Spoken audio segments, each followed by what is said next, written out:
Psaume chapitre 102. Prière d'un malheureux, lorsqu'il est abattu et qu'il répand sa plainte devant l'Éternel.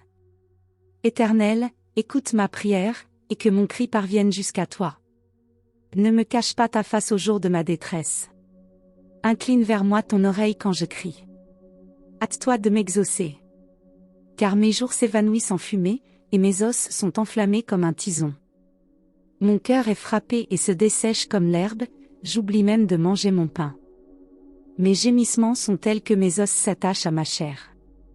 Je ressemble au pélican du désert, je suis comme le chat-huant des ruines.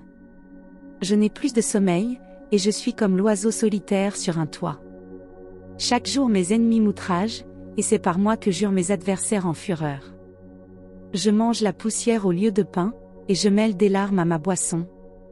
À cause de ta colère et de ta fureur, car tu m'as soulevé et jeté au loin. Mes jours sont comme l'ombre à son déclin, et je me dessèche comme l'herbe. Mais toi, Éternel, tu règnes à perpétuité, et ta mémoire dure de génération en génération. Tu te lèveras, tu auras pitié de Sion, car le temps d'avoir pitié d'elle, le temps fixé est à son terme. Car tes serviteurs en aiment les pierres, ils en chérissent la poussière. Alors les nations craindront le nom de l'Éternel, et tous les rois de la terre ta gloire.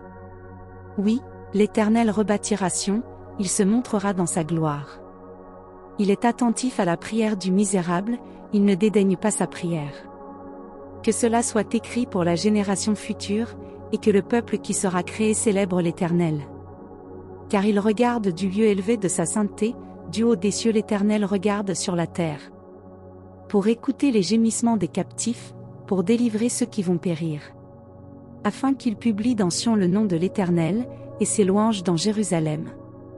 Quand tous les peuples s'assembleront, et tous les royaumes, pour servir l'Éternel. Il a brisé ma force dans la route, il a abrégé mes jours. Je dis, mon Dieu, ne m'enlève pas au milieu de mes jours, toi, dont les années durent éternellement. Tu as anciennement fondé la terre, et les cieux sont l'ouvrage de tes mains. Ils périront, mais tu subsisteras, ils s'useront tous comme un vêtement, tu les changeras comme un habit, et ils seront changés.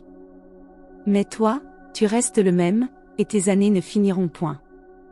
Les fils de tes serviteurs habiteront leur pays, et leur postérité s'affermira devant toi.